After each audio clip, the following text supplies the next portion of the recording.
Bom, como eu comecei explicando na pergunta número 2, que era a respeito de se os impostos vão aumentar, o que o Brasil aprendeu?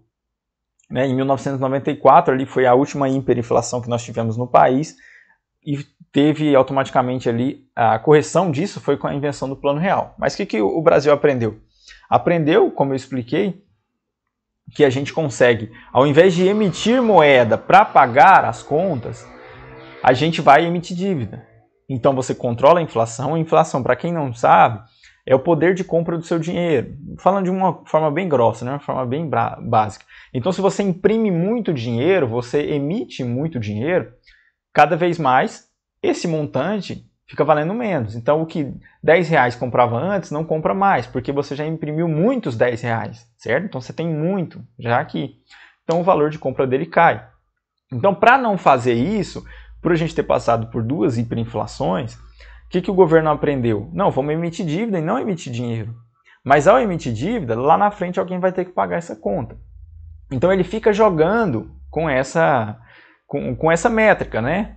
É como se você fizesse ali no seu carro, se ele é manual, é espécie de rampa, né? Você fazer a embreagem ou acelerador, seria a mesma coisa, você fica controlando. Então quando a inflação ela começa a subir um pouco, você está emitindo muita moeda, você vai emitir dívida.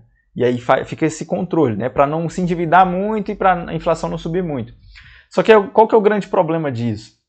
Que quando se aprendeu lá atrás e se fez o Plano Real, assim como o ministro da Economia disse, né, ele chama de besta, o problema foi resolvido, mas a besta não foi morta. O que é a besta? Os gastos públicos. Então, assim, eles pensaram, não, vamos resolver o problema da inflação, mas eles não controlaram os gastos, continuou gastando muito mais do que ganhava, certo? Quanto que a besta, ela continua solta, como diz o ministro Paulo Guedes. O que deveria ter sido feito, é claro, controlado a inflação, mas pensado muito mais no problema principal, que era o excesso de gastos, né? Que era um país que gasta muito mais do que arrecada. Então, a pergunta, né, vai reduzir, o que pode ser feito para reduzir a inflação? A primeira coisa é cortar os gastos, a primeira coisa é conseguir arrecadar mais do que se gasta. Né, fazer as duas coisas, então fazer um país mais produtivo e também um país que gaste menos, certo? Que tenha menos corrupção. Por quê? Porque se você conseguir controlar isso, automaticamente você não vai precisar emitir dívida, porque você está superavitário, né? Não está deficitário, está ganhando mais do que está gastando, e também você vai emitir moeda no sentido apenas de controlar a economia, certo? E a inflação, essa emissão de moeda, perdão, ela não vai ser utilizada mais para cobrir gasto, né? Para ficar nesse jogo de emitir dívida e emitir moeda. Então, como é que faz para controlar a inflação? É simplesmente cuidando da besta, matando essa besta, que é o excesso de gastos públicos, o excesso de dinheiro jogado fora. E aí você pensa, né, Rafael, o que é esse controle de gastos? O que são esses gastos que o governo tem? É muito simples. Se você acha que o problema são servidores públicos, se você acha que o problema são as regalias que os políticos têm, se você acha que são coisas nesse sentido, não são. O grande problema é a corrupção do brasileiro, certo? A gente está passando por um momento de declaração de imposto de renda, e quantos você já não ouviu falar que estão inventando coisas para sonegar imposto, certo? Quantos deixaram de emitir nota fiscal para não pagar imposto? Quantos inventaram coisas, como eu estou falando, no imposto para poder reter mais, né? Para poder receber mais aí na restituição, certo? Isso tudo quebra um país. Por quê? Porque você está pagando menos do que deveria. Então, eu costumo dizer para as pessoas que me perguntam, e isso é uma opinião minha, claro, que a gente mora no país que a gente merece, certo? O problema não é o político, o problema não é o presidente, o problema não são as circunstâncias externas, o problema é o brasileiro, certo?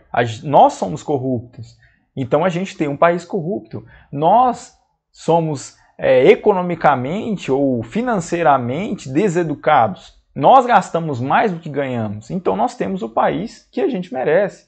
Nós temos um país que gasta muito mais do que arrecada. Você controla as suas finanças? O nosso país controla? Pega as pesquisas. Qual dos países do mundo inteiro, se você olhar na lista lá, o Brasil ele é um dos primeiros na questão de inadimplemento, ou seja, como é que eu posso te explicar? de inadimplência mesmo, né? De pessoas, número de pessoas por a cada 100 mil habitantes que não paga suas contas, que é inadimplente. Nós somos um dos primeiros do mundo. Então, como é que você queria ter um país diferente? Um país que não se educa financeiramente, que não tem uma educação financeira na grade escolar primária, certo? Que isso é básico em outros países. Então, não tem como fazer diferente só trocando presidente, só colocando a culpa em governo, colocando a culpa em político. Se você aí que está me assistindo, você só nega imposto, se você compra coisas piratas, por exemplo, se você usa, não sei, algum tipo de coisa que você sabe que é errado, você que está contribuindo para que lá na frente os seus filhos não tenham emprego, que seus filhos paguem 50% de imposto de renda, vai trabalhar metade de um ano só para contribuir, para cobrir todos esses gastos, certo? Então faça a sua parte para que o país mude. Assim como eu disse no início, e assim como a Natália Arcuri, que é do canal Me Poupe, né? Ela fala Unfucking the Nation, ou seja, desfudendo o Brasil. Nosso país está fudido, literalmente.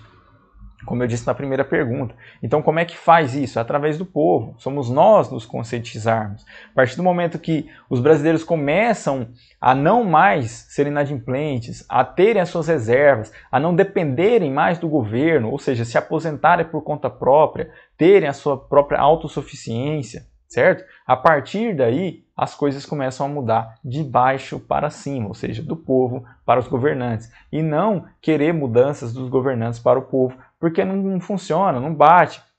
Se não adianta você querer um governo que não seja corrupto se a base era corrupta. O brasileiro é corrupto, o brasileiro é errado, o brasileiro é mal educado financeiramente, certo? Então não tem como uma coisa bater com a outra. E a gente só vai mudar a partir de que a base mude para o topo e não do topo para a base, certo?